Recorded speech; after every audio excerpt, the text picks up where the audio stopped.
Welcome to Brooker Bonsai, and today we're going to be looking at my Scots Pine. This is one I've had for about 2 or 3 years that I bought from nursery stock. Earlier this year I repotted it into this big pond basket, and as you can see it's responded really well and grown quite a lot.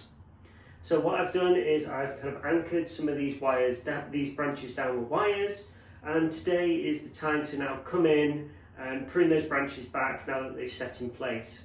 It's also coming into kind of early winter now in the UK. We're in December, so there'll be some kind of winter work that I'll also need to do, like removing the moss, giving it a spray down so we remove any insects. And then it'll go back out on the bench to kind of in a nice sheltered area to kind of keep it protected over the winter period.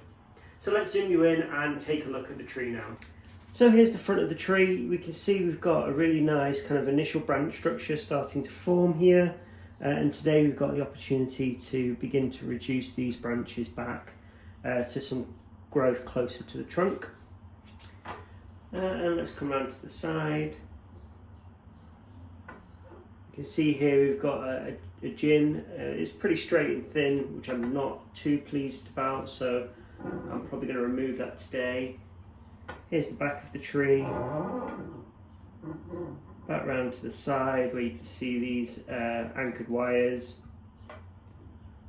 and then back round to the front. So before we begin pruning, what I want to do is come in and just clear the moss off the soil surface, and this will make sure that the pine doesn't stay wet over winter. If there's a nice thick layer of moss, the soil can be quite damp, and this can encourage root rot. So I'm going to come in, give it a quick de-weed, remove any leaves where there may be insects hibernating, and then we can come into pruning. So you can see there's not too much moss on the soil, which is good, but we've had a lot of rain recently, so the soil is pretty wet. If the soil stays wet like this, it can also encourage liverwort, and other kind of weeds that you really wouldn't want in your soil surface.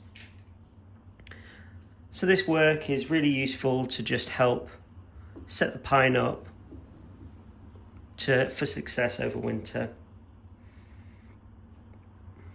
You can see under here, show you. You can see under here where we've tied the branch down. It's obviously much more shaded, and the moss has grown quite thick, so I just need to remove that.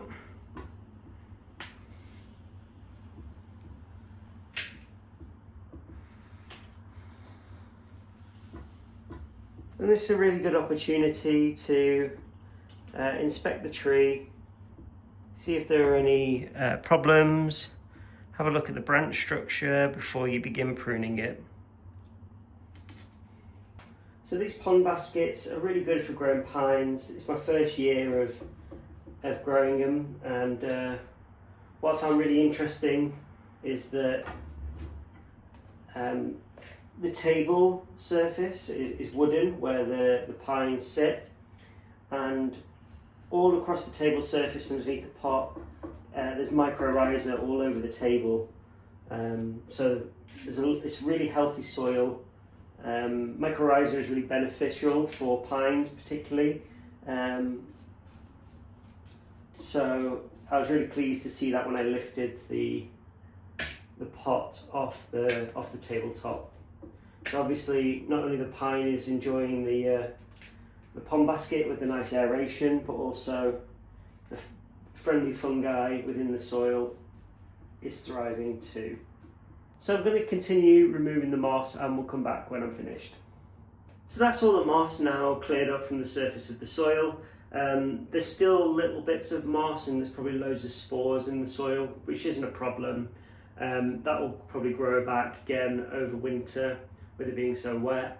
And actually in the hot dry summer, a thin layer of moss can be quite beneficial because it stops the trees from drying out too quickly. When we come to do our spring work, I'll probably demoss it again, and with some of these trees I'll be repotting anyway.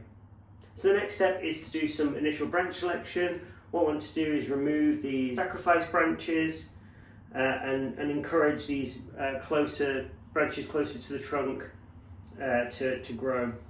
Depending on how the branches look after that initial pruning, I may also decide to do some initial wiring. It's quite a good time of year to do the wiring because all the nutrients that's in the branch go into the roots, so you can do a lot of heavy bends without damaging the tree. And Scots Pines are quite flexible anyway. So let's begin the pruning. So the first branch I want to remove is this one here. You can see I've kind of wired it down and the wire's bitten in, and that's fine. I was going to sacrifice this branch anyway, so I'm going to remove that and give it a little bit of a stub for dieback. I'll never need this lower branch, remove that. And we've got lots of branch choices here, so I'm just removing some of them that are less than ideal. And then I think I just need to let them grow before I do anything to it. I really don't like this gin, so I'm also going to remove that. And that should allow it to heal. And then finally, I'm going to use this cut paste and just paste it on there. So you can see the wound is now nice and healed. And that cut paste will just stop it from drying out. So we've got the same situation here. We've got a nice branch that we can prune back to. So I'm going to give a stub there. The branch behind, unfortunately, doesn't have any back buds. So I think I'll probably leave that on for another year. But maybe do some candle pinching in spring to help encourage that back budding further down on the branch. So again, I'm just going to add some cut paste just to stop it from drying out. So as you can see, this branch here is really long without any back budding. So again, what I want to do is wire it to the side of the pot with the branches kind of facing down. And what this will then do in spring, when I get some budding, I can pinch that back and we should see buds begin to pop all the way up the branch. This happens for two reasons. The first is that pines are apically dominant, so if their branches are lower or kind of bending down, they tend to shed them in favour of more upright growth. So they're likely to bud back along this branch. And then secondly, the pinching of the needles again stimulates the same thing, where the branch thinks that it can't grow anymore, so it pushes further back. So I'm just going to wire this down again.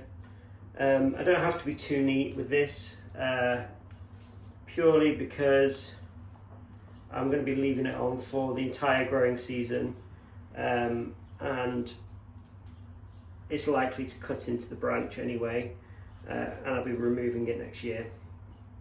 So you can see I've wired it along the branch and then wired the branch down and then hooked it in here.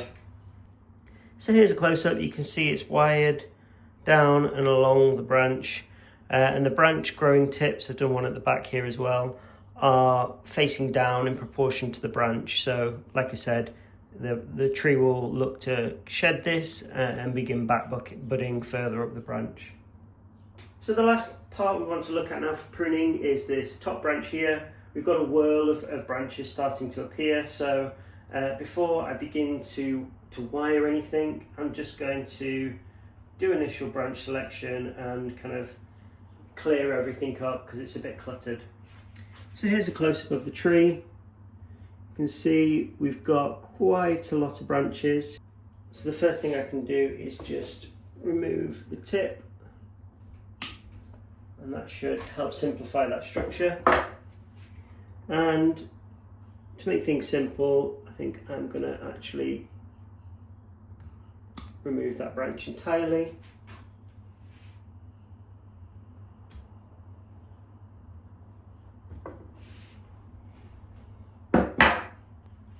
So what I'm hoping is I'll get some back budding this year along the branch, and then I'll get a leader that can come up straighter, and this will eventually turn into a back branch over time.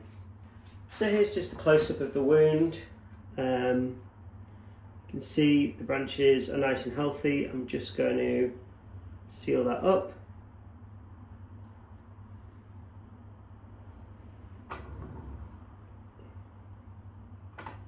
And do the same for this one here.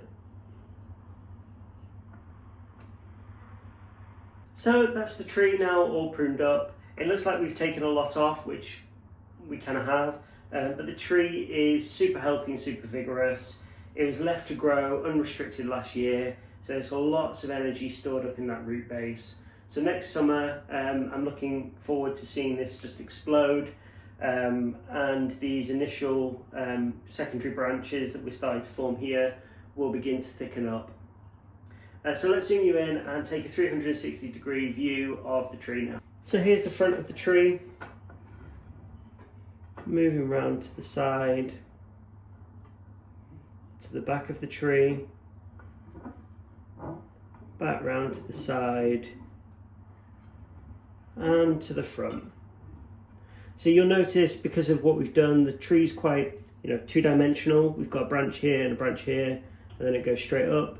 So this top branch is really crucial to give it a bit of depth at the back. So I'm hoping something will grow up, this can continue to grow out, and then we can work on building the crown at the top. So here's a look at what we've taken off today. Quite a bit of moss, and then some really kind of thick, relatively big branches off the top of the tree. So if you've made it this far, thank you for watching the video. I hope you've enjoyed it as much as I've enjoyed making it. And if this is the kind of content you want to see more of, don't forget to give us a like and subscribe. And look forward to seeing you in the next one.